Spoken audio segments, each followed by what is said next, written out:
किसी ने बड़े कमाल की बात कही है कि जब हम चंद्रमा को देखते हैं तो प्रभु की सुंदरता को देखते हैं, जब हम सूर्य को देखते हैं तो हम प्रभु के तेज को देखते हैं, और जब हम आईने को देखते हैं तो प्रभु की सबसे सुंदर रचना यानी स्वयं को देखते हैं।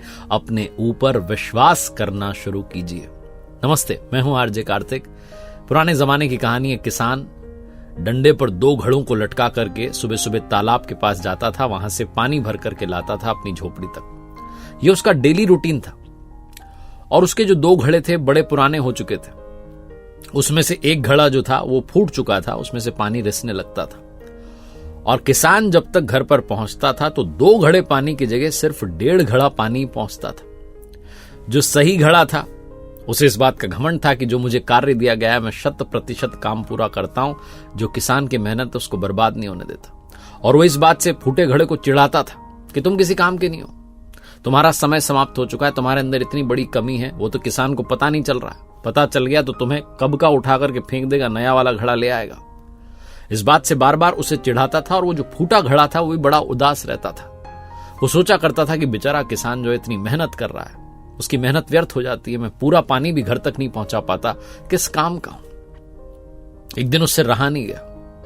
उसने सोचा कि किसान से बात करनी चाहिए, किसान को बताना चाहिए कि मुझ में इतनी बड़ी कमी है, मुझे हटा दो, किसी और को ले आओ। तो उसने कह दिया कि मालिक, आप इतनी मेहनत कर रहे हैं लेकिन व्यर्थ हो जा रही है। आप 2 घड़ा पानी भर करके लाना चाहते हैं तालाब से सुबह सुबह, लेकिन मैं फूट चुका हूं, मुझ में से पानी रिसने लगा है। आप 2 घड़े की जगह घर पर सिर्फ 1.5 घड़ा पानी ही ले जाते हैं। और अब समय आ गया मालिक कि मुझे आप छोड़ दें, मेरी जगह किसी और नए घड़े को ले आए। आपसे दूर होकर के बुरा तो लगेगा, लेकिन समय आ गया तो आ गया। किसान ने कहा, अरे सुनो, उदास नहीं होते, मन छोटा नहीं करते। कल सुबह जब हम फिर से आएंगे तो वापसी में सुंदर सुंदर फूल दिखेंगे, उन्हें देखना। अगली सुबह वही रूटीन किसान ने फॉलो किया। जब वो गया, वही डंडे पर दोनों तरफ घड़े लटका करके तालाब में से पानी भर के लाया, तो जो फूटा घड़ा था उसने देखा कि सुंदर सुंदर फूल जो है रास्ते में थे। उसका मन थोड़ी देर के लिए प्रसन्न हुआ, उदासी थोड़ी दूर हुई। जब झोपड़ी में आए, किसान ने आकर के वो दोनों घड़े रखे तो फूटे घड़े से पूछा कि बताओ कैसा लगा आज, थोड़ा मन ठीक है? उसने कहा, हाँ, रास्ते में तो बड़ा अच्छा लगा, मन प्रसन्न हुआ, सुंदर सुंदर फूल देखने को मिले, लेकिन फिर से उदास हो गया हूं। आप पूरा घड़ा भरकर लाए थे, आधा ही घड़ा पानी रह गया। आपकी मेहनत फिर से 1.5 हो गई, 2 नहीं रह पाई। किसान ने कहा, अरे तुम भूल गए, तुमने शायद ध्यान नहीं दिया, जो सुंदर फूल थे वो तुम्हारी ही तरफ थे। दूसरी तरफ जो सही घड़ा है उस तरफ कोई फूल नहीं थे, सिर्फ तुम्हारी तरफ थे। पता है क्यों?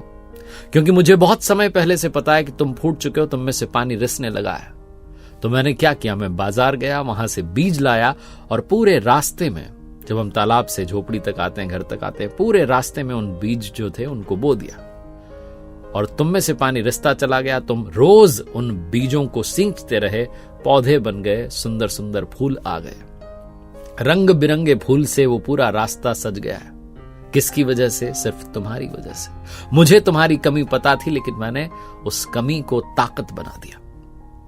कहानी उस फूटे घड़े की नहीं है, कहानी आपकी और हमारी है। इस दुनिया में कोई सर्वगुण संपन्न नहीं होता, कमियां सब में होती हैं। लेकिन अपनी कमियों पर काम करना शुरू कीजिए, उसे ताकत बना लीजिए। जैसे हैं खुद को स्वीकारना शुरू कीजिए। अगर कमी है भी तो उसे स्वीकार कर आगे बढ़िए और अपने जीवन को सुधारने पर ध्यान लगाइए। क्योंकि अगर आप ऐसा करेंगे तो फूटे घड़े की कीमत भी सही घड़े से कई गुना ज्यादा होगी। एक बार फिर से वही बात जो अक्सर कहता हूं, कर दिखाओ कुछ ऐसा कि दुनिया करना चाहे आपके जैसा। मेरी नई किताब को प्यार देने के लिए बहुत बहुत धन्यवाद। कर दिखाओ कुछ ऐसा बुक आप Amazon से या फ्लिपकार्ट से ऑर्डर कर सकते हैं, या आपके पास वाले बुक स्टोर से खरीद सकते हैं। अगर आप पर्सनैलिटी डेवलप करना चाहते हैं, कुछ कोर्सेज हैं मेरी वेबसाइट rjkartik.in पर। उम्मीद है आपके काम आएंगे।